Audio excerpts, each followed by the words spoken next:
Will Poch survive much longer? The need to sell before June the 30th, and Nkunku out for a month. Hello there, guys. What is going on? Daniel Childs back here again for another episode of Let's Talk Nihilism. Let's Talk Chelsea for Tuesday the 27th of February. I'm quite busy this week, so I wanted to get a new show out there. And sorry to say, the best is going to get is a bit gallows humor today, because the news stories themselves are not that uplifting as you'd probably expect about Pochettino, his future, maybe the change in tone over briefing around his place at Chelsea that could be over pretty soon, especially if the result against Leeds doesn't end up being a positive one for Pochettino at Stamford Bridge. And then Nkunku, I mean, we can't be shocked anymore with not only Nkunku this season, but just Chelsea players in general breaking down seemingly out of nowhere. So we'll get into that too. I think the first place to start is, of course, Pochettino. There's been a lot of pieces since Sunday's massive defeat, and I think some people were detecting a change in tone over his position and whether it is now under real pressure. And given where we were a week ago, that didn't seem to be the case. Then you're kind of thinking to yourself, how legitimate were the positive pieces about him? Or are these pieces a little bit too extreme? And actually, is he under that much pressure at all? I think there is an understanding that at the very least, an assessment will be made in the summer, and the minimum requirement was European football. A massive chance and an easier chance to qualify for Europe was, of course, scuppered on Sunday in the Carabao Cup final. But this is what Matt Law has to say, and it was kind of, part information, but part kind of his opinion as well, that Pochettino is under pressure, but sacking him would only prove Hyperbole and Bowley have no project. He goes on to say that Pochettino knows that he will face pressure if Chelsea fall short this season and can have no complaints that supporters, some of whom cannot get over his old Spurs allegiance, would find a mid-table finish deeply uninspiring. But if co-owners Beid Hyperbole and Todd Bowley, advised by sporting directors Paul Winstanley and Lawrence Stewart, sacked their third manager since taking over, then all talk of projects, patience and philosophies may as well be chucked out of the window. All that will have changed since the Abramovich hire and fire him days will be that there are no trophies to show for all of the changes, and the queue for the Chelsea job will be an awful lot shorter. Probably the most spicy piece of this analysis by Matt Law is that an associate of a top coach who would almost certainly be linked with succeeding Pochettino were he to go the way of Thomas Tuchel and Graham Potter remarked, every manager will be in trouble with this team. I think that sentiment right there very much goes in with my feelings at the moment. And I've had discussions with people. I'm not going to lose much sleep. And to be honest, this has been the way for a while now. I'm not going to lose much sleep if Pochettino was sacked tomorrow. And even though I wanted him to become the Chelsea head coach, and I think he's a talented coach, and I think he could do some good things with Chelsea, given some fundamental flaws at Chelsea and some mistakes that he's made, I mean, you kind of are at a point now where, is it the end of the world, or can I be that kind of upset given the way the season's gone? It hasn't been incredible. It hasn't been as bad as last season, but when you look at the table, it could still be as bad as last season. And of course, following a cup final defeat, there isn't a lot of sympathy, especially the way that extra time period went against Liverpool. But it does say a lot that we've had this massive turnover, where a week ago we were hearing things that, Pochettino is still going to be backed, and of course he will be reviewed in the summer, but any talk of him being sacked early is premature. That was very much the briefing post-Wolves, where he was under a lot of pressure and people wanted to see a change in head coach. Of course, since then, there's been a turnaround. We beat Aston Villa, we beat Crystal Palace, we had a good performance against Man City, but then of course we did lose in heartbreaking fashion in extra time against Liverpool. I think tomorrow is obviously very important, because if European qualification is the minimum, it's not that Chelsea's only route into Europe is going to be through the FA Cup. You look at the points tally and you look at the number of Premier League games still to play for Chelsea, then they could still realistically find themselves in the Europa Conference League qualifying spot in the Premier League. But given what we've seen so far from Chelsea, is there much confidence that we'd be good enough to go on a run? And we'd have to go on a run to catch up with the teams above us. And we've still got some difficult games before the end of this season.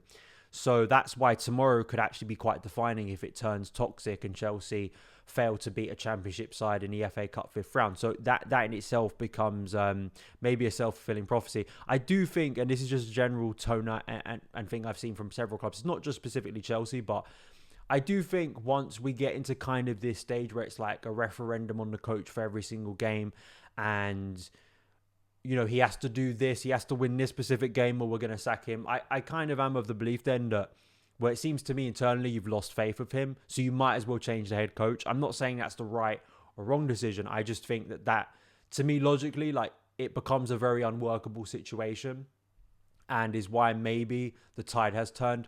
But, make no mistake, whether you think Pochettino should be sacked or not, if he was sacked, it really is a damning indictment again on the ownership. It's a damning indictment on the sporting directors. It's a damning indictment on what has happened over the past at least 12 months. You could stretch back further than that of, you could look at someone like Graham Potter and go, was he the worst manager in the world? And I know some people really don't like Graham Potter. And when you look at some of the evidence behind that, I understand why. But it would look again like we've had multiple coaches come into this situation and nothing radically has changed, which again, I think just logically, then you have to look at something beyond just who's in the dugout. I'm not saying that Pochettino has no responsibility over the players he's coaching. I'm not saying that he should face no criticism for what happened on Sunday against Liverpool in extra time. I do think it's a player and mentality failure as much as it is a coaching failure. But you have to ask questions seriously about the direction of this club. That all these briefs that come out so constantly about the long-term project, about building this, about building that. And at the first sign of turmoil, you're not even prepared to give Pochettino a full season. I think it really does say a lot about the lack of faith and actual conviction behind the scenes they have. Because at times, the briefing suggests that they are very, strong and confident in the direction they're going in. But when you make decisions of changing head coaches pretty frequently, I think it says the opposite. And I think it shows maybe that people internally at the club are already concerned about the direction. And, the decision makers are not really sticking behind their choices and are already doubting it. So that in itself is a real problem. I also just think I'm not entirely sure who comes in, because if they stick with the same strategy of a younger squad, we've already gone through why that's a flawed idea, bringing back Jose Mourinho, why probably Thomas Tuchel falls into the same category. And I think that there needs to be a serious conversation here around Chelsea and how we are going to move forward as a club to even get close to just making a unified club between its fans, the players and the coaching staff. Who out there has a weight of character even close? I'm not saying you're going to find someone like him, but even close to Jurgen Klopp. Because I think with the flawed way Chelsea go about things, you need a massive character, a massive coaching personality to come in here and reconnect things and make fans believe in a project, whatever, or just believe in the first team.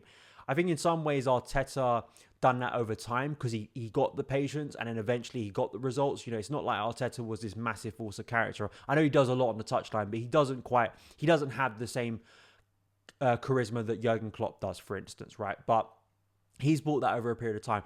Or you bring in someone who is just like Mourinho 05 or Conte, reincarnated, someone who can really communicate a message directly to supporters, but also has the tactical acumen to work with these young group of players.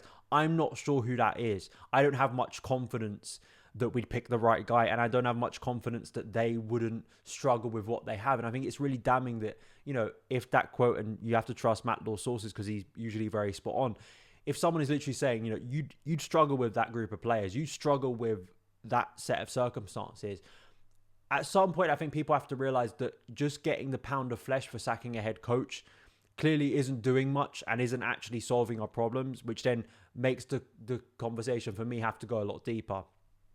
But Chelsea, despite wanting to sort of solve things, there could be some financial reality. We have spoken about this recently. Chelsea rivals believe club must make major sales to avoid spending breaches. This is also from Matt Law in The Telegraph. Speculation among some of Chelsea's rivals is that they need to raise around 100 million by the end of June this year.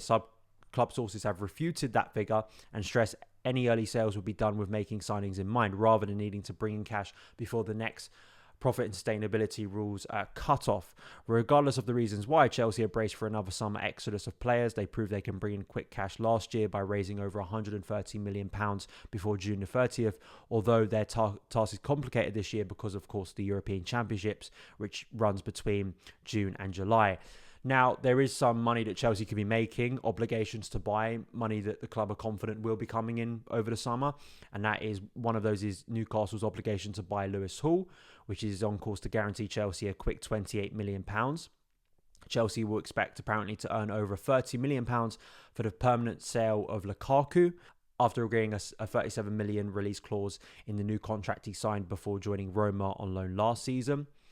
And then lastly, Chelsea inserted a £35 million release clause into the contract of Ian Maatsen before he joined Dortmund on loan in January, which they expect to be triggered. Now, just, and this is very quick calculation, quick maths. If Chelsea do get the money for those three players, Lewis Hall, Lukaku and Maatsen, and it is the figures that Matt Law is quoting, that's over 90 million. So then you are pretty close to 100 million that people suspect Chelsea need to get. And then I'm looking at Armando Broja, obviously on loan at Fulham at the moment. Kepa Arrizabalaga, that's another one who is nearly at the end of his contract. Can Chelsea get anything for him this summer? I mean, that still in itself is because he's failed upwards to Real Madrid, and somehow he's probably going to end the season third choice for Real Madrid, which I think just says so much about Kepa as a player.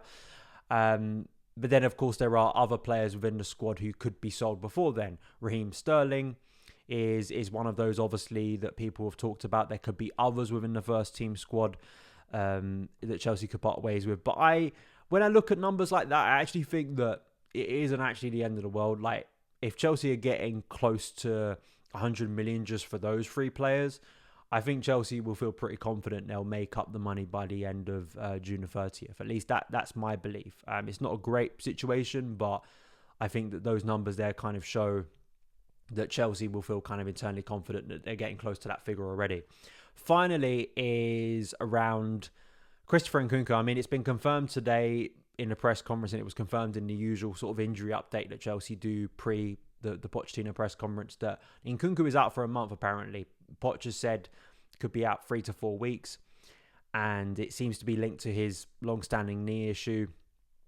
I mean, it's just a farcical situation, isn't it? Again, I didn't see anything on Sunday when he played against Liverpool that made it clear that he'd had some injury problems as it happened in training since.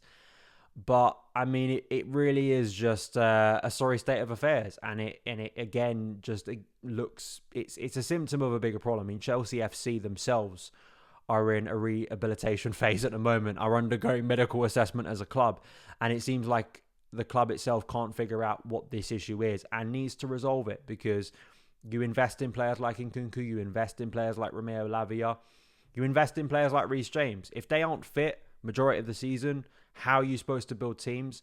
And again, I think people are very quick this season to throw it all on Pochettino, because I think at the moment it suits your narrative to go where it's Pochettino's fault all these players are getting injured. Again, little bit simplistic and kind of completely forgets what happened last season, the season before that. Chelsea have had serious injury problems for quite a while now. I think it is more relevant to put blame on the current hierarchy, since they've taken over, and a massive turnover in personnel.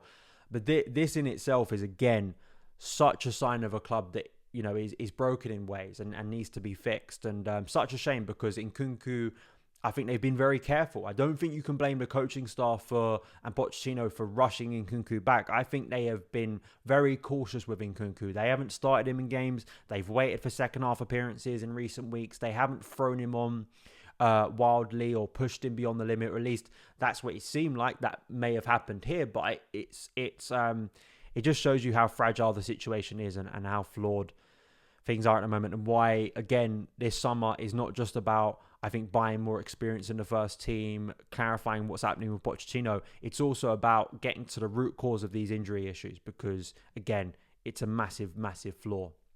So that is it for today's news show. Let me know your thoughts on the stories in the comments below. Thank you so much for taking the time to watch this show. If you're a Chelsea fan and you want more carefree content, please do hit that subscribe button. Really helps the channel out, as well as the like button and sharing it around with friends so more people can get involved in the community. And you can follow Son of Chelsea across socials at SonOfChelsea on TikTok, on Instagram and on X. Thank you.